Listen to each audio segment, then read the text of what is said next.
ধর্মনগরে বিজেপির জনসভা, বিরোধীদের কড়া আক্রমণ, বিজেপি প্রার্থীকে জয়ের আহ্বান।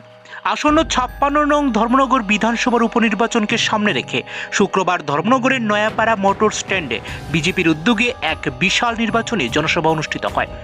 জনসভায় দলীয় কর্মী সমর্থকদের ব্যাপক উপস্থিতি লক্ষ্য করা যায়, যা উপনির্বাচনকে ঘিরে রাজনৈতিক উত্তেজনাকেও আরও স্পষ্ট করে তোলে। এই জনসভায় প্রধান বক্তা হিসেবে উপস্থিত ছিলেন বিজেপির রাজ্য সভাপতি রাজীব ভট্টাচার্য। এছাড়াও মঞ্চে উপস্থিত ছিলেন ধর্মনগর উপনির্বাচনের বিজেপি মনোনীত প্রার্থী জহর চক্রবর্তী সহ উত্তর জেলার একাধিক শীর্ষ নেতৃত্ব। সবাই বক্তব্য রাখতে গিয়ে রাজীব ভট্টাচার্য তীব্র ভাষায় সিপিআইএম এবং কংগ্রেসকে আক্রমণ করে।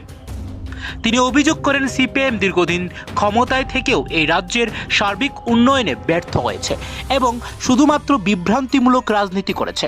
বর্তমান বিজেপি সরকার উন্নয়নের রাজনীতি করেছে বলেও দাবি করেন তিনি।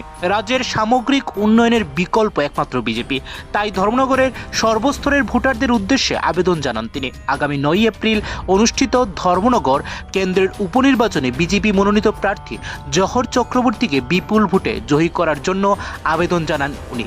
তিনি বলেন, ধর্মনগরে সার্বিক উন্নয়ন ও মানুষের কল্যাণে কাজ করাই বিজেপির প্রধান লক্ষ্য।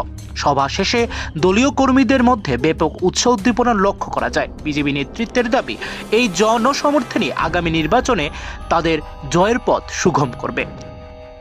আমি যেদিন নমিনেশন হয়েছিল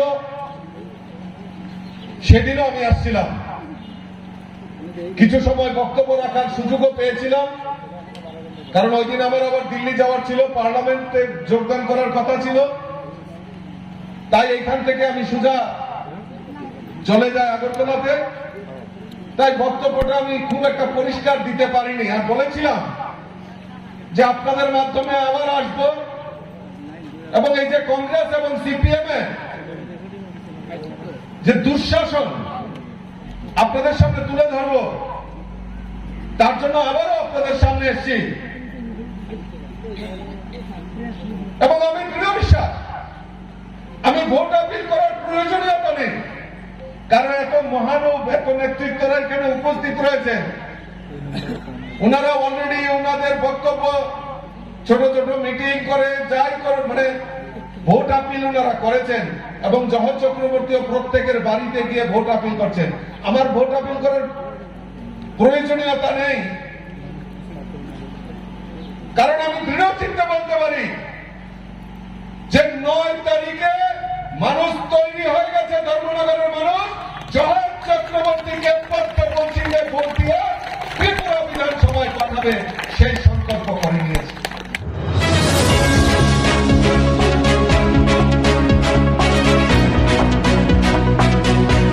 আপনারা দেখছেন নিউজ নেট ত্রিপুরা, যা সত্য সেটাই প্রকাশ।